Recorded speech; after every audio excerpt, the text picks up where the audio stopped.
મહુવા તાલુકાના અનુસૂચિત જાતિ સંયુક્ત ખેતી મંડળી લિમિટેડને ફાળવેલી જમીન ફાર્મ માટે અન્ય લોકોને ફાળવી દીધી હોવાના અનુસંધાને દલિત અધિકાર મંચ દ્વારા આવેદનપત્ર પાઠવાયું। મહુવા તાલુકાના અનુસૂચિત જાતિ સંયુક્ત ખેતી સહકારી મંડળી લિમિટેડને સરકાર દ્વારા મંડળીના ગરીબ અને આર્થિક રીતે પછાત લોકોને ખેતી કરી રોજીરોટી મેળવવા માટે જમીન ફાળવવામાં આવી હતી। જે જમીન અનુસૂચિત જાતિ સંયુક્ત ખેતી સહકારી મંડળી લિમિટેડના પ્રમુખ નાનજીભાઈ હરસુરભાઈ બારીએ ગેરકાયદેસર રીતે ફાર્મ બનાવવા વાર્ષિક રેટ પર આપી હોવાના વિરોધમાં રાષ્ટ્રીય દલિત અધિકાર મંચ દ્વારા બહુમાળી ભવન ખાતે આવેદનપત્ર પાઠવી અધિકારીઓ પાસે સ્થળ વિઝિટ કરાવી યોગ્ય તપાસ કરવાની સાથે વર્ષ 2016 બાદનું મંડળીનું ઓડિટ કરાવવાની માંગ કરી હતી।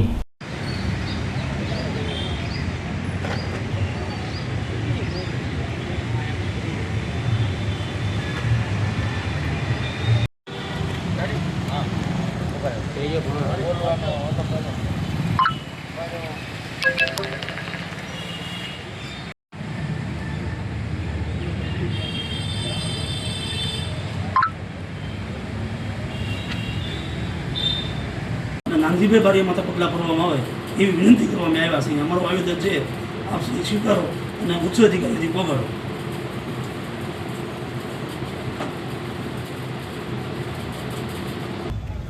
મારું નામ માવજીભાઈ સરવૈયા, રાષ્ટ્રીય દલિત અધિકાર મંચ ગુજરાત રાજ્ય।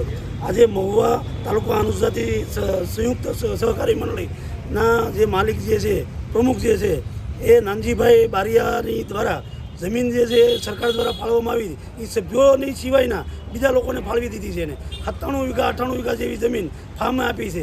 ફાર્મનું એ ભાડું લે છે ગેરકાયદેસર રીતે। ખરેખર સભ્યોને આપવી જોઈએ, સભ્યોમાંથી રોજગારી કમાઈ શકે એટલા માટે સરકારે પ્રપોઝ છે કે ગરીબ સભ્યોને ફાળવે તો રોજગારી કમાઈ શકે। પણ નાનજીભાઈ બારીએ આ જમીન બીજાને ફાળવી છે, એની વિરુદ્ધ અમે આજે સહકારી મંડળી રજિસ્ટ્રારશ્રીને રજૂઆત કરવા આવ્યા છીએ અને આ નિયમ ભંગ થયો છે તો આ મંડળીને તાત્કાલિક પ્રમુખ તરીકે નાનજીભાઈ બારીયાને સસ્પેન્ડ કરવામાં આવે એ માટે અમે આવ્યા છીએ।